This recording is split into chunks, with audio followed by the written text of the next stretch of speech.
那信呢？我们上上下下都搜查过了，什么信函都没有，反倒是搜出了这些银票。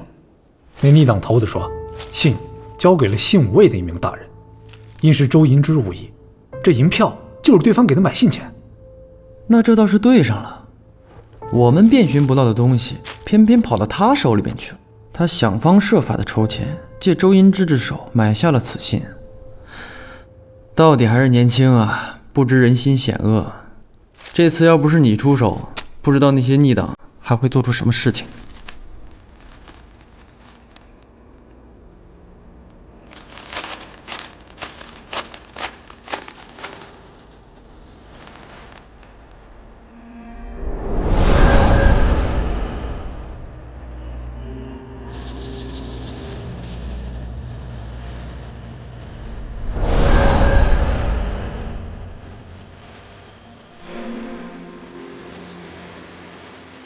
好一个宁儿啊！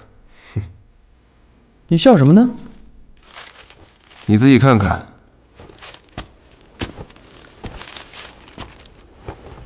这什么玩意儿啊？还说宁儿不知人心险恶，我看他早就把你我二人算计进去，借着我们之手除掉后患呢。这是何意啊？先是故意拿着焦安到幽篁馆来卖，因我们怀疑他真的出了事儿。若非是他同游芳吟叮嘱过，按游芳吟那死忠的性子，如何能被你问出话来？还有周银之的行踪，刀琴剑书的行动，这桩桩件件，恐怕都在他的算计之中。暂且不说这么短的时间能不能凑齐这5万两银票，谁知道这帮歹人会不会拿着信再去卖给别人啊？所以，我们绝不能放他们离开京城，必要绝了后患才行。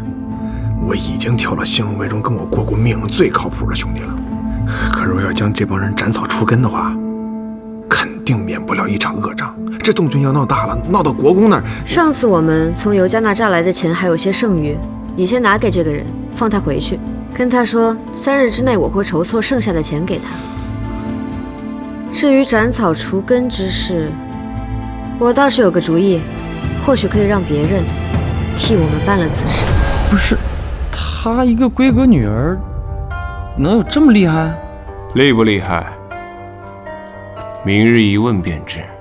剑叔，明早去江府，叫他来学琴。是。还有，宫一城那几个手下尽快解决。眼下通州之计在即，最要紧的是让燕家安全出京。届时，他们就算有通天的手段，也难掀波澜。宁儿，你果真有本事啊！这本事也都是同先生学的，也好让先生尝尝被人蒙在鼓里的滋味。那半封信事关重大，不是你可以拿来赌气的儿戏。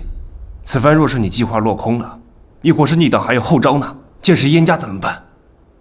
宁儿，我之前跟你说的那些话，你都忘了是吗？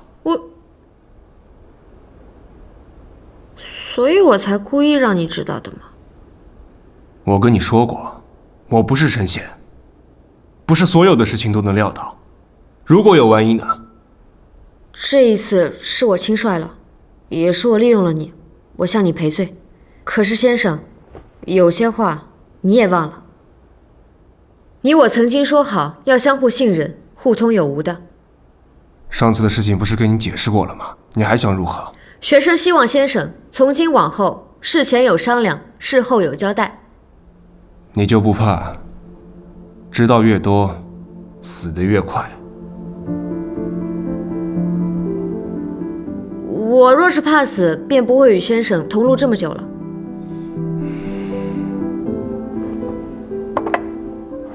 答应你也可以，赶紧把信给我。其实那封信学生自己处理也行。好，我拿给你。从今往后，你若再这么胆大包天，行些阳奉阴违的事，学生明白，学生谨记先生教诲。那就多谢先生，学生先回去了。